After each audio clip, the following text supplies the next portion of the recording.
यहाँ पर हम देखें तो गोल्जी बॉडी का स्ट्रक्चर कुछ इस प्रकार होता है। इसका अवलोकन सर्वप्रथम 1867 में सेंट जॉर्ज रॉबिन्सन ने किया था, लेकिन उस समय इनको कोई भी प्रसिद्धि प्राप्त नहीं हो सकी। फिर इसके बाद 1898 में कैमिलो गोल्जी ने इसका विस्तृत अध्ययन किया और उन्होंने इसे बार्न उल्लू और बिल्ली के तंत्रिका तंत्र के उसके कोशिकाओं में इसकी खोज की। उन्होंने इसे इंटरनल रेटिकुलर एपरेटस नाम दिया। इसी तरह बाद में उन्हीं के नाम के आधार पर इसका नाम गोल्जी बॉडी पड़ा। गोल्जी बॉडी विशेष रूप से रेड ब्लड सेल्स में नहीं पाई जाती और इसके अलावा यह सभी जंतु कोशिका और पादप कोशिका में पाई जाती है। गोल्जी बॉडी डिस्क शेप में इस प्रकार चपटे, कोषनुमा और समांतर क्रम में व्यवस्थित सिस्टर्नियों का बना हुआ रहता है। विशेष रूप से फास्फोलिपिड और प्रोटीन के बने होते हैं।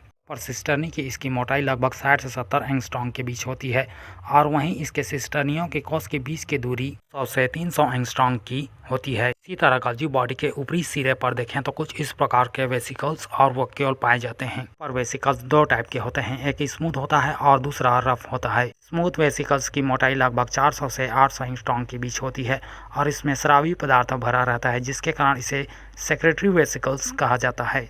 के पास में रफ वेसिकल पाया जाता है जिसकी मोटाई लगभग 500 एंगस्ट्रॉम की होती है। यहाँ पर देखें तो कुछ इस प्रकार के बड़े गोलाकार वक्यूल पाए जाते हैं जो सिस्टर्नियों के विस्तारण के फलस्वरूप बनता है। इसी तरह गोल्जी बॉडी के निचली सरफेस को जाकर देखें तो कुछ इस प्रकार के स्ट्रक्चर दिखाई पड़ते हैं। इसमें इस प्रकार के ट्यूबुल्स पाए जाते हैं। पर देखें तो इस प्रकार न्यू बॉर्निंग वेसिकल और ट्रांजिशन वेसिकल्स पाए जाते हैं। इस तरह फ्रेंड्स, गोल्जी बॉडी के फंक्शन की बात करें तो इसका फंक्शन कुछ इस प्रकार होता है।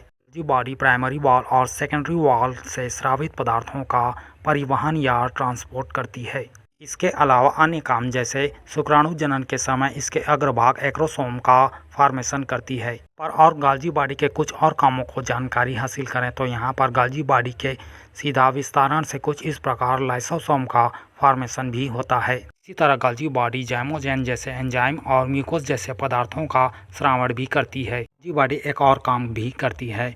यह विशेष रूप से मेमोरी ग्लैंड या स्तन ग्रंथियों में विशेष रूप से लैक्टोप्रोटीन और कोलाजन और मेलानिन जैसे पदार्थों का श्रावण या परिवहन भी करती है। गोल्जी बॉडी कोशिका विभाजन के समय जब कोशिका के परिधि की ओर होती है तो उसके द्वारा स्रावित वेसिकल से सेल प्लेट या हार्ड प्लेट का निर्माण करती है। तो फ्रेंड्स, इस प्रकार फिलहाल वीडियो में बस इतना ही। वीडियो कैसा लगा प्लीज़ हमें कमेंट करके अपनी राय ज़रूर दें। वीडियो अच्छा लगा हो तो लाइक एंड शेयर करें और चैनल पर पहली बार आए हो तो सब्सक्राइब जरूर कर लो।